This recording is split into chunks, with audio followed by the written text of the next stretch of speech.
when I met with Mary Beth, I mean, she wanted us to be doing 700 in that first year. I thought, no way. And then by the end of the year, I remember I'm sitting in a seminar and all of a sudden Steve's talking about this guy who's like doing these amazing numbers out of 2 chairs. And I'm kind of looking around going, who's this guy? I want to meet this guy. You know, I just had no idea we were hitting those kinds of numbers already. I talk about this often. You're one of the few dentists that I have worked with that has been able to produce $1 million in production out of just 2 chairs. I don't find that very often. That's somewhat rare. You don't see very many 2-chair practices to begin with, but to be able to do that kind of revenue out of just 2 chairs, that from purchase to $1 million in annual production collections was how long? I think that took us about 12 months. So you doubled production in a year. It doubled plus. Okay, so this begs the question, how did you do it? How did you double production in the first year and manage to produce $1 million just out of 2 chairs? So it took me all of a month to figure out this is a bigger beast than I really learned about operating, even though it was only 2 chairs and just $450,000 of production a year. It was a bigger beast for me to handle from what I had learned in school, both clinically and business management. And I recognized very quick how I needed to have some mentorship in both of those arenas. And so I sought out the very best in coaches, both on the business administration side, as well as the clinical side, in order to help myself determine what it is that I didn't know, or what was the potential of the practice that I could tap into to increase the revenue quickly.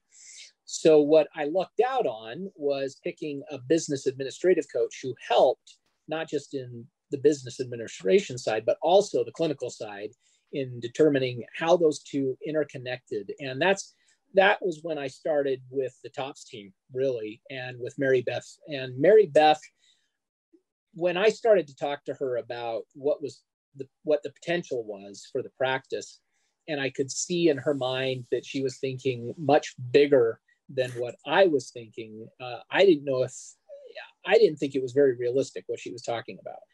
And we were talking about going from 450 in that first year to about 700. And she talked me into giving up one of my chairs to a hygienist, which I just thought, oh, that's, yeah, I never had a hygienist, never seen this happen. How do I give up patients to a hygienist when I'm just trying to get to know them?